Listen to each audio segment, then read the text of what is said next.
Uma carteira de investimento bem madura, com boa rentabilidade, mais segura, visa ter um pouquinho, sim, nos ativos de renda fixa. Os ativos de renda fixa podem ser os CDBs bancários, podem ser o IPCA+, do Tesouro, pode ser até mesmo a Selic. Então, ter essa diversificação também faz parte de você, como investidor, criar esse mecanismo de proteção. O que temos visto ultimamente é um incentivo muito grande para os investimentos atrelados à nossa taxa da inflação, o famoso IPCA+. Quando você clica no site do Tesouro Direto na fonte, você consegue ver que o nosso Tesouro, o nosso governo federal está disposto a pagar uma taxa de juros elevada para a gente emprestar dinheiro para ele. Ele pega esse dinheiro e faz o que precisa fazer. Às vezes nem sempre com as melhores das intenções e escolhas. Mas, voltando para o lado do investidor, onde você olha sempre aquela questão de segurança e rentabilidade, a renda fixa oferece esse benefício. A gente tem até uma matéria bem interessante, que o Tesouro Direto vende 6,4 bilhões em julho, segundo maior valor mensal de toda a sua história. Isso que quer dizer que as pessoas estão migrando um pouquinho da renda variável e entrando diretamente na renda fixa, seja no Tesouro IPCA+, seja na Selic, ou seja até mesmo diretamente ligados ali aos CDBs, né, direto com a rentabilidade do CDI. Mas aí fica a pergunta, depois de tantas propagandas, de tantas matérias, será que a carteira de investimentos que a gente tem em fundos imobiliários, em ações, será que ela deixa de ser vantajosa por conta do IPCA+, oferecendo uma taxa de juros bastante atrativa?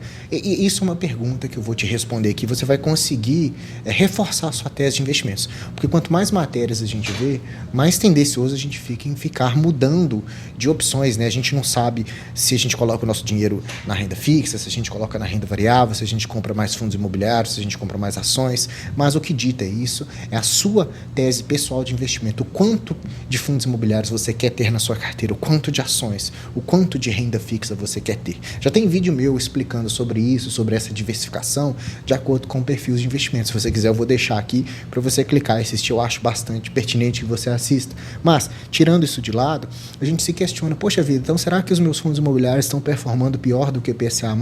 Será que esse IPCA+6 é realmente bem imbatível? A gente vai discutir isso muito, tá, pessoal? Então, esse título IPCA+, que é atrelado à inflação, ele é um título que protege o investidor da desvalorização do capital, caso os preços aumentem mais do que o esperado, né? Então, o investidor recebe os juros acordados no momento da compra, desde que mantenha o título até o vencimento. Caso contrário, ele possa sofrer um negócio que chama marcação a mercado. A gente pode dar uma olhada aqui diretamente no site do Tesouro Direto. Veja bem, a gente tem aqui destacado o Tesouro IPCA mais 2029, que ele paga IPCA mais 6,26. Ou seja, ele paga a inflação atual, ou seja, a variação dessa inflação ao longo dos próximos 5 anos, mais 6,26%. Então, que é uma rentabilidade muito, mas muito atrativa mesmo, né? Só que você tem que segurar esse título até 15/5/2029. Se você o retira antes, pode ser que você sofra o que a gente chama de marcação ao mercado. Marcação ao mercado é o seguinte, pessoal. Olha só, hoje ele está com 6,6 de rentabilidade, IPCA mais 6,6. Se daqui a 2 meses o IPCA ficar mais alto, por exemplo, ele sofreu IPCA mais 7, por exemplo, o seu título que você comprou a 6,26 vai se desvalorizar. Então você vai olhar na sua carteira e vai ter uma rentabilidade negativa. Porém, a nossa tendência no futuro e meta é de que a inflação diminua e que a economia melhore. A economia melhorando e a inflação diminuindo, a gente tem um IPCA mais futuro com uma rentabilidade menor do que o 6,26. Daí você tem essa rentabilidade bastante positiva, tá? Espero que você tenha entendido essa parte. Então a gente tem, por exemplo, esse título aqui de IPCA mais 6,26. Se você faz uma simulação, por exemplo, eu tenho 10 mil reais aqui, quero investir nesse tesouro, então esperar até 2029 para fazer essa retirada. Então o que acontece? Depois desses 5 anos, lá em 2029, 15/5/2029, você vai ter um valor bruto, ou seja, quanto rendeu? Rendeu R$ 5.702,63, porque afinal de contas o valor final, R$ 15.702,63, você só colocou R$ 10 mil e não fez mais nada. Porém, retirando todos os impostos, a sua rentabilidade foi para R$ 14.704,34.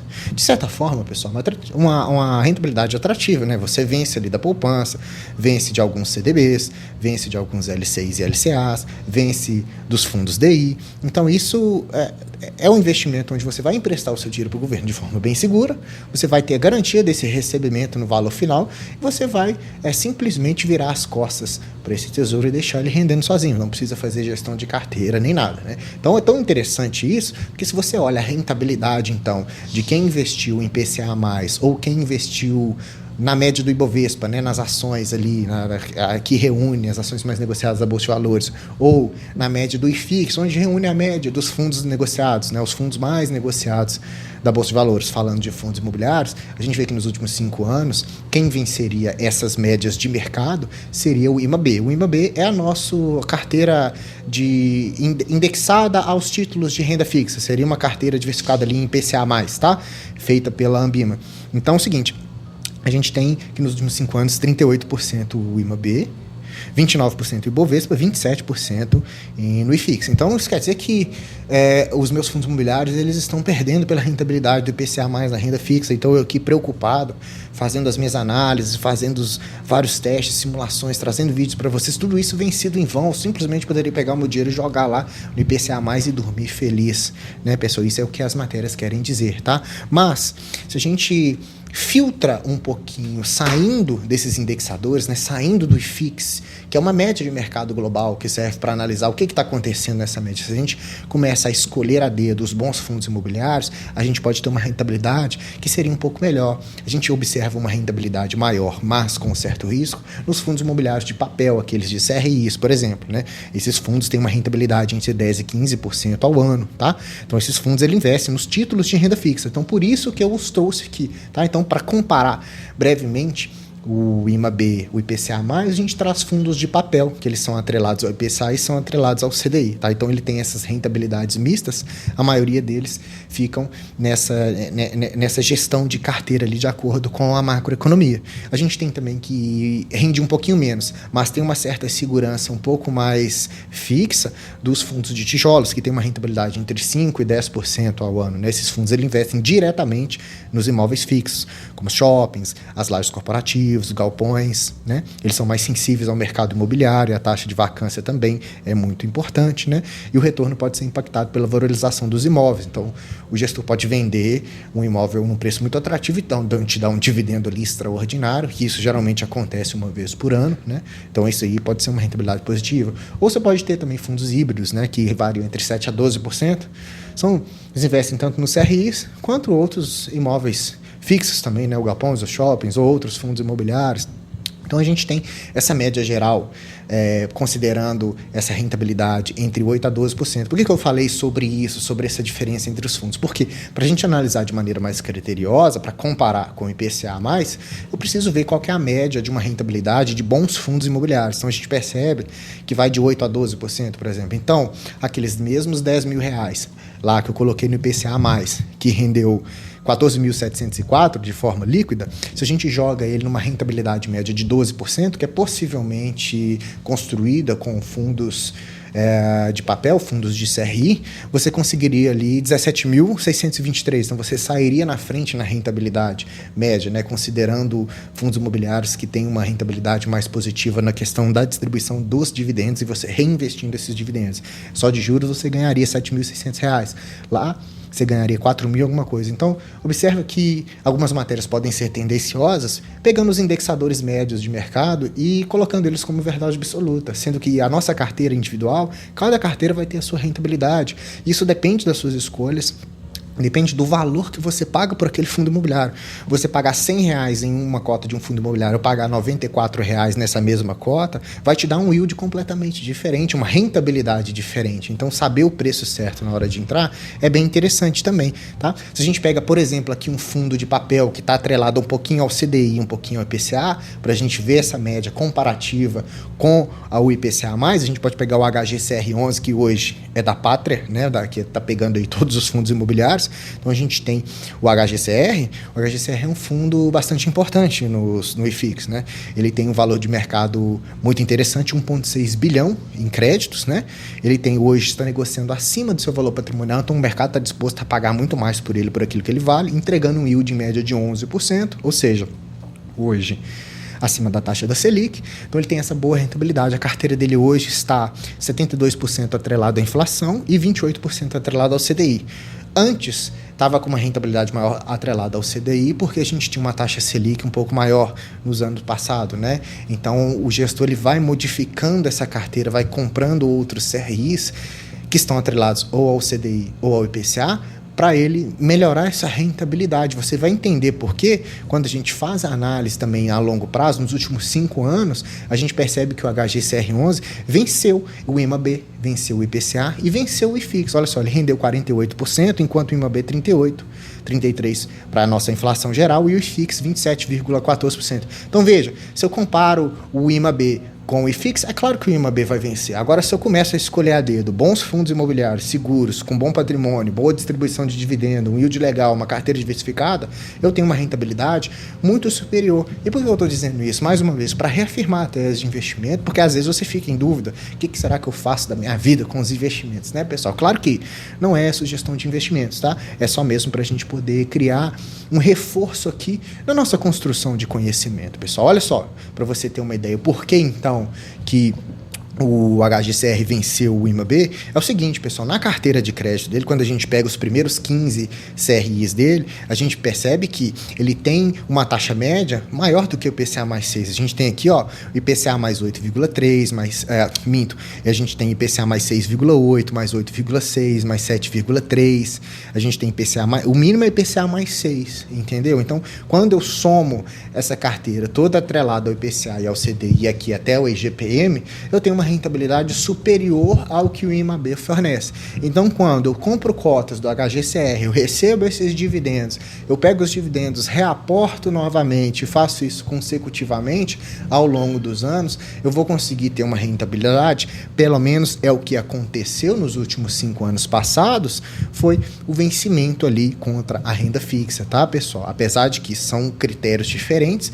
todos os dois cabem na sua carteira, mas é só mesmo para te reafirmar aqui. O interessante do HGCR é que ele tem uma diversificação também setorial, né? Residencial, saúde, logística, hotéis, varejo, educacional, e também tem diversificação entre as securitizadoras. Isso traz um pouco mais de segurança para o próprio fundo, né? Hoje, você pagando R$102, um pouquinho acima do seu valor patrimonial, né? Por conta dessa segurança, dessa boa rentabilidade, dessa distribuição de dividendos, desse crescimento todo, de ser uma boa gestora, tudo isso entra no preço, pessoal.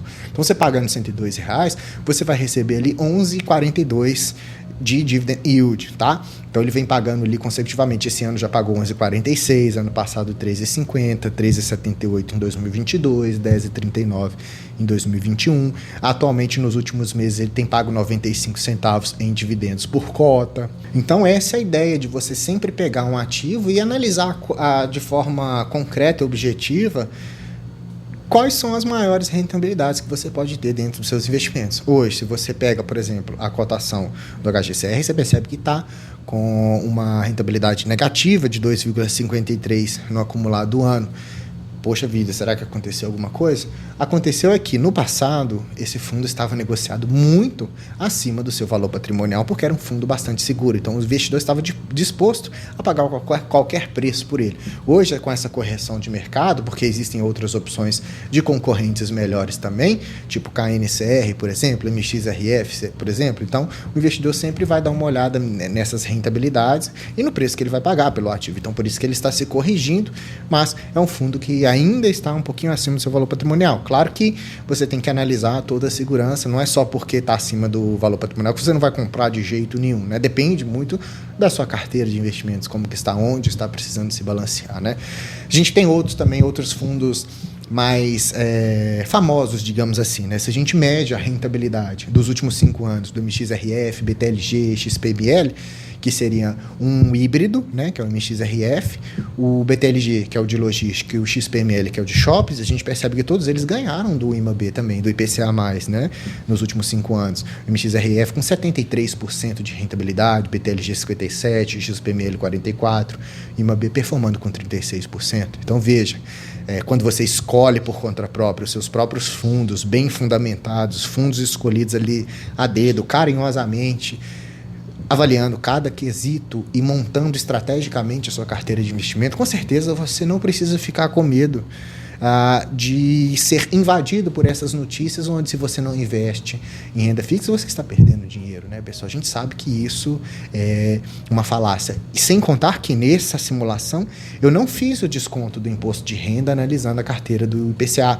só lá daquele primeiro investimento, quando eu fiz a simulação do Tesouro Direto. Mas a rentabilidade que a gente viu no gráfico ali ao longo dos anos, eu nem descontei. Se eu desconto o imposto de renda, a rentabilidade cai mais ainda. Então, isso somado a vários anos, olha só as vantagens que a gente tem, tanto para investir em fundos imobiliários quanto em ações também. Claro que hoje aqui o papo é sobre os fundos imobiliários. Então, essa é a ideia que eu quis trazer para a gente pensar um pouquinho sobre essas notícias e não ficar tão refém assim das escolhas das outras pessoas. Tenha sempre em mente sobre o que você quer, sobre como está a sua carteira e onde ela individualmente precisa ser balanceada, tá?